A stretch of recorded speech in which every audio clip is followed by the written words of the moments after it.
J'ai toujours aimé le printemps.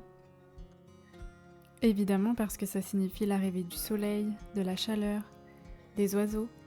Mais aussi parce que chez moi, ça signifie que je vais pouvoir déplacer mes chevaux dans des parcelles bien plus vertes. Ça fait quelques jours que les juments sont dans ce nouveau parc et ça se passe très bien. Elles sont avec les 2 ânes du voisin qui m'a proposé cette parcelle. Moi j'adore ces ânes, alors j'ai pas eu à réfléchir très longtemps. Et bien que les juments soient pas très fans des ânes, la cohabitation se fait dans le calme. Plus que ce que j'avais imaginé d'ailleurs. Ils étaient d'abord séparés par un fil. J'avais fait 2 parcelles différentes dans le même parc. Et au bout du 2e jour, ils ont décidé de se rejoindre. Donc j'ai fini par ouvrir toute la parcelle pour tout le monde. Pour accéder au parc, il faut traverser ce grand champ. C'est d'ailleurs la prochaine partie que je vais ouvrir pour le troupeau. Je suis vraiment heureuse pour mes juments et je me sens chanceuse de pouvoir leur offrir ce cadre de vie.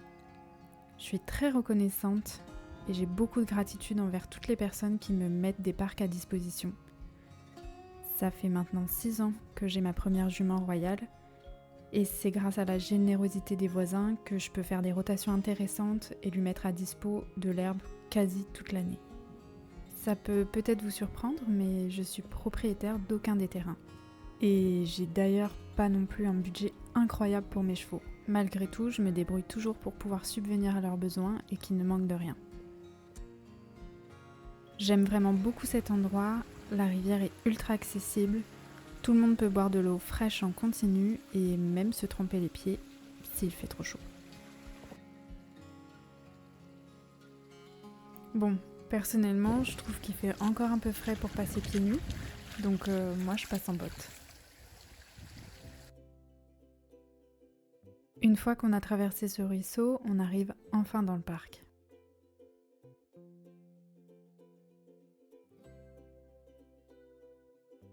Mes animaux m'accueillent toujours avec plaisir et je suis vraiment très contente de voir que tout le monde est rassemblé. C'est vrai que quand on a mélangé les ânes avec les chevaux, j'imaginais que ça se passerait bien, car individuellement on a affaire à des bêtes bien dans leur tête et sereines. Mais j'imaginais que les juments se tiendraient d'un côté du parc et les ânes d'un autre. Ce sont vraiment 2 espèces avec un langage très différent. Et ce n'est pas parce qu'ils se ressemblent que l'entente va de soi. Il faut savoir que mélanger des ânes avec des chevaux, ça peut ne pas marcher. Et ça peut aussi très mal se passer. J'en sais quelque chose puisqu'il y a plusieurs années, Royale s'était retrouvée toute seule et j'avais mis un âne avec elle. Et ça s'était très mal passé. Ça en devenait même dangereux puisqu'il se bottait avec nous au milieu. C'était une expérience intéressante, j'ai appris beaucoup. Et c'est pour ça qu'aujourd'hui, je fais les choses autrement.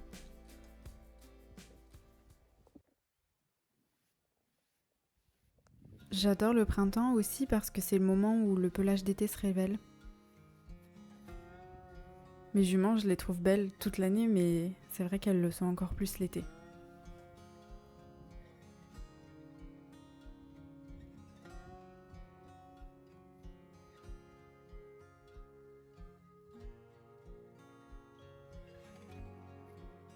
Ce jour-là, j'avais oublié d'amener mes brosses, alors j'ai fait un petit pinçage manuel. Et je crois que les juments ont plutôt bien apprécié.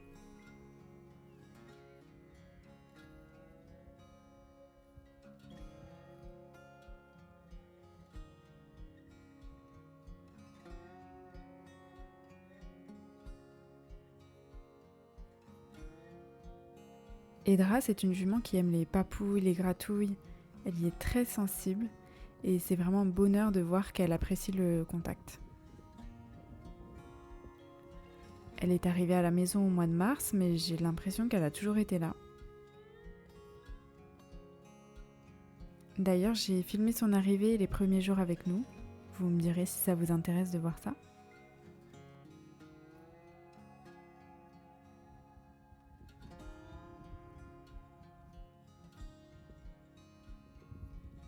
Même si on a l'impression qu'elle a déjà son poil d'été, elle a encore pas mal de poils à perdre.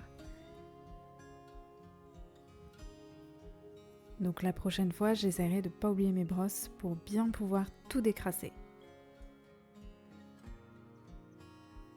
Le fait de les brosser et de passer mes mains partout, ça me permet aussi de vérifier s'il n'y a pas des petits bobos et notamment des tiques. En ce moment, on est un petit peu envahi.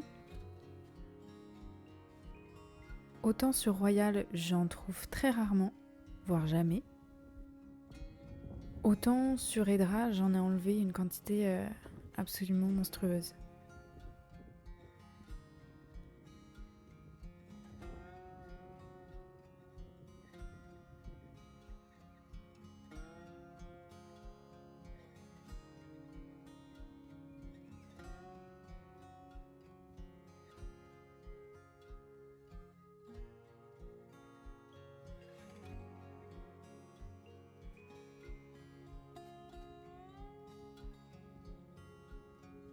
Cette jument adore qu'on la gratte, et plus spécifiquement qu'on la gratte au niveau de l'arrière-main. Sous le ventre, au niveau des mamelles, sur les fesses, ce sont vraiment des zones qu'elle adore. Ce sont des zones qui sont attaquées par des petits insectes piqueurs, donc je pense que ça la soulage aussi.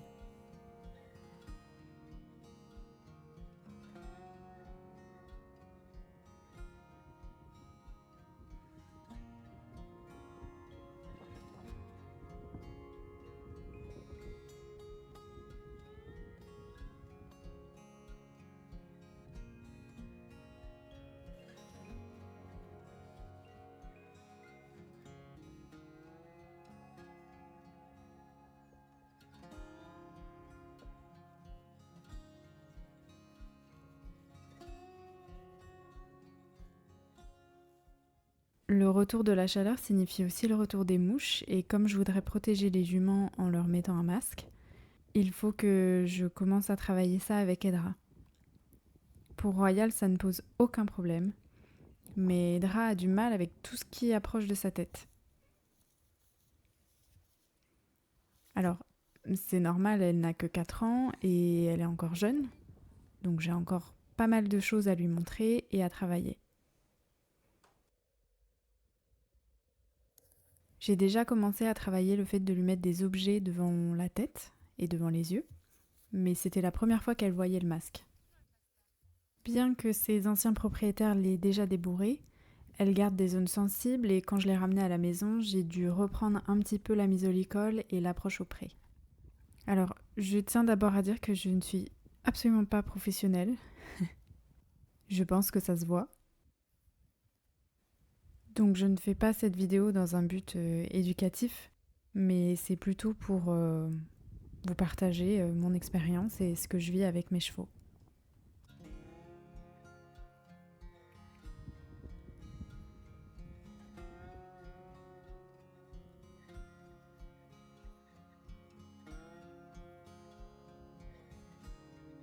Là, je lui propose de sentir le masque en liberté et dès qu'elle s'y intéresse, je le retire.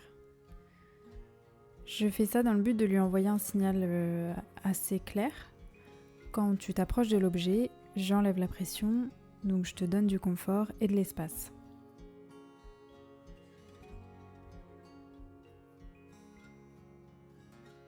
Je ne suis pas encore assez fine dans mes demandes et mes gestes, ce qui peut parfois créer de l'incompréhension, mais on arrive quand même à travailler et à avancer ensemble.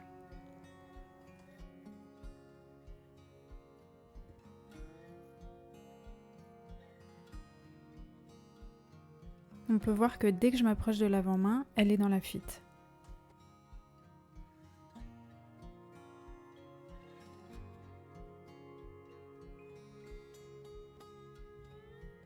L'objectif et ce que j'essaye de faire, c'est de maintenir la pression tant qu'elle bouge, et quand elle s'arrête et qu'elle se met à réfléchir, j'enlève la pression.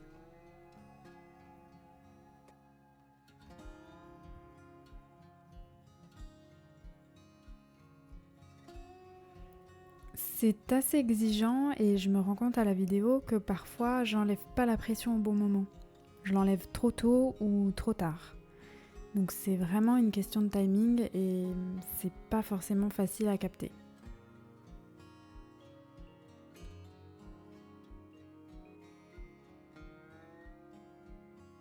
Au bout d'un moment, je décide de lui mettre le licol parce qu'elle fuyait totalement et elle était omnibulée par plein d'autres choses. Il y a beaucoup d'herbes à manger, il y avait les ânes, il y avait du vent, donc il y avait beaucoup de facteurs extérieurs qui faisaient qu'elle n'était plus concentrée sur ce qu'on faisait.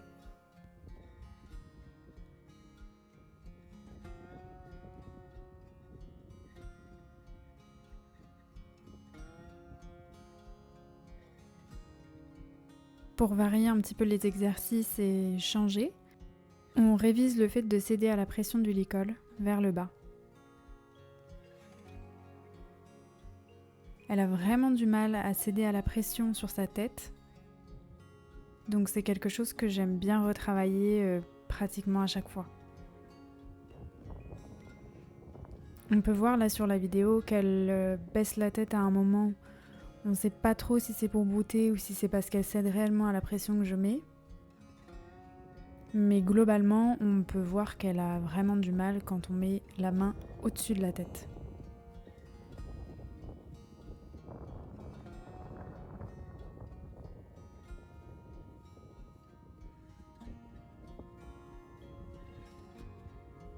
Mais je suis plutôt contente parce que vraiment quand elle est arrivée à la maison, le fait de passer le licol au-dessus de ses oreilles, c'était très difficile pour elle. Elle mettait la tête très haut pour qu'on ne puisse pas accéder à cette zone-là. Donc là, le fait que je puisse approcher la main et effectuer une pression sans qu'elle justement monte en pression, c'est vraiment top.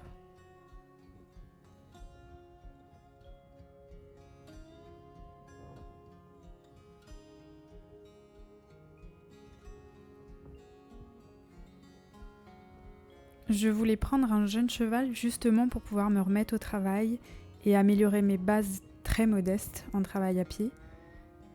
Ça me permet aussi d'affiner ma compréhension du cheval et de pouvoir construire une relation avec un cheval qui a moins d'expérience.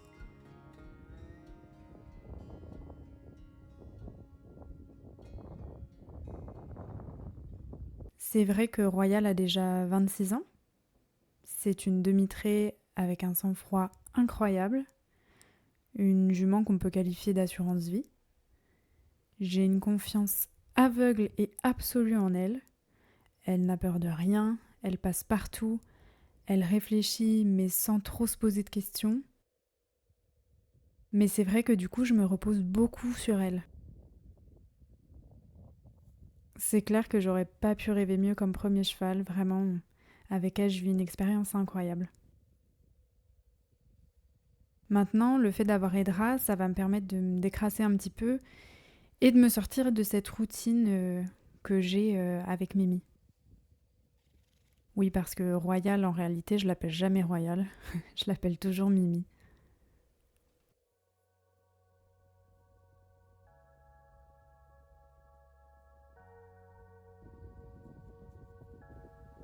Pour en revenir à Edra, on a fini la séance par des gratouilles. D'abord sur les fesses et ensuite sur l'encolure avec le masque à mouche. C'est un masque avec du coup une espèce de résille pour les yeux et les oreilles. Et je crois que c'est une matière qu'elle a bien appréciée. L'idée avec elle, c'est de faire des séances plutôt courtes, histoire qu'elle reste bien concentrée et surtout intéressée par les exercices que je propose. Donc quand je sens qu'elle commence à se désintéresser, eh bien j'arrête et je la laisse sur une note positive. Une fois qu'on a fini toutes les deux, j'ai passé du temps avec tout le troupeau, juste à les observer, interagir entre eux. Je trouve ça toujours très intéressant.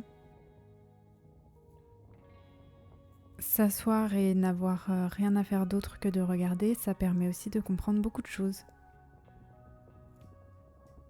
Je trouve ça très intéressant et très pertinent aussi de prendre en compte la dynamique du groupe parce que ça permet après de proposer des exercices qui sont intéressants et parfois des exercices plus cohérents en fonction des individus.